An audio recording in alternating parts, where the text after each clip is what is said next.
आज 29 अप्रैल है। सवेरे से मुझे आज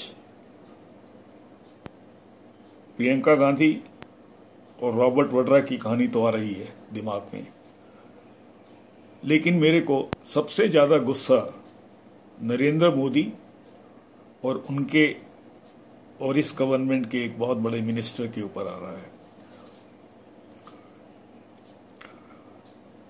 मैंने सवेरे सवेरे रिसर्च किया रॉबर्ट वड्रा पर, और कहानी अगर आप रॉबर्ट वड्रा की जानना चाहते हो तो ये बड़ी शर्मनाक कहानी है।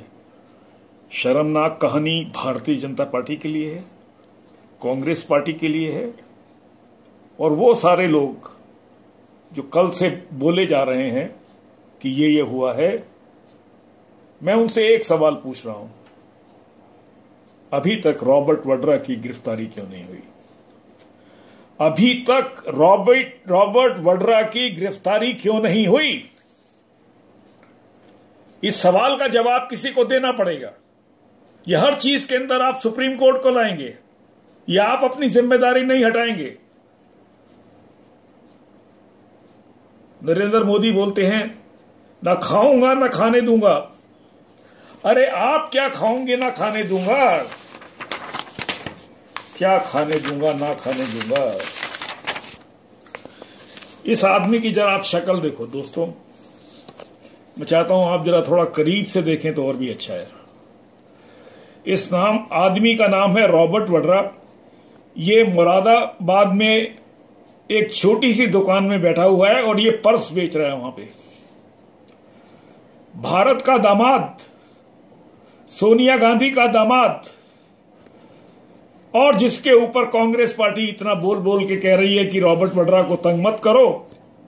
मैं आपको इसकी ये मुरादाबाद की दुकान दिखाना चाहता हूं जहां पे पर्स बेच रहा है, जैसे यहां पे भी सरोजनी नगर में बेचते हैं।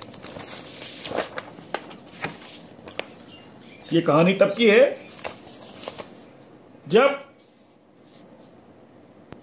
इसने पैसे नहीं बनाए थे। अब मैं आपको थोड़ी सी ये कहानी आपको इसलिए बता रहा हूं, इस देश में यहां बोलते हैं नन्हे मुन्ने बच्चे तेरी किस्मत तेरी मुट्ठी में क्या है, मुट्ठी में है तकदीर हमारी।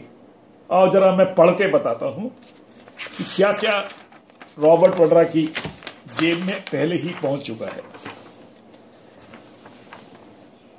इस आदमी के पास सिर्फ 1 लाख रुपया था। 1 लाख रुपया सोनिया गांधी के दामाद के पास सिर्फ 1 लाख रुपया था। ये 10वीं पास आदमी है। 10वीं पास।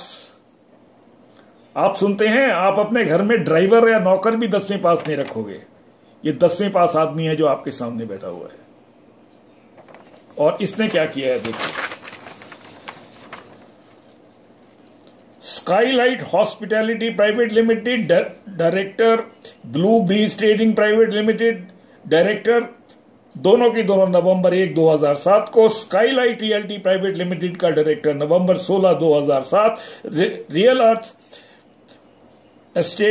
अर्थ estates private limited director, north India IT parks limited director, Lambardar art enterprises India private limited सितंबर 22, 2008। Life time agrotech private limited जून 15, 2012। Green wave agro private limited managing director जुलाई 23, 2012। Right line agricultural private limited जुलाई 31, 2012। Future India agro private limited अगस्त 3। और भी देखते जाओ और उसमें आपको काफी कुछ दिखाई देगा। ये देखिए, ये लाइट इधर करनी पड़ेगी मुझे, अकेला आदमी हूं मैं ये प्रोग्राम करने वाला, मेरे पास कोई नहीं है। ये देखिए, ये जहां जहां इतनी कंपनियों के ये मैनेजिंग डायरेक्टर हैं। ये 10वीं क्लास पढ़ा लड़का जिसने आज तक कोई काम नहीं किया है, सिर्फ अपनी एक बॉडी बनाने के अलावा, बॉडी बिल्डिंग करने के अलावा, इसने आज तक, जब तक ये गांधी फैमिली में 2005 का, मैं 2002 का तब से बात करता हूं जब से सोनिया गांधी का इस देश की पॉलिटिक्स पे असर होना शुरू हुआ, इतनी सारी कंपनियों का ये मालिक बन गया है। यहां नहीं, यहां पर एक और फ्रॉड किया है। इस फ्रॉड में देखिए ये काम करता था। अपनी ही कंपनी से लोन लेता था, उसको डीएलएफ को बेचता था और बिजनेसमैनों को बेचता था, और उसके बाद मुनाफा वो दिखाता था कि मेरा बना क्योंकि मैंने इतने में खरीदी थी और इतने में बेची।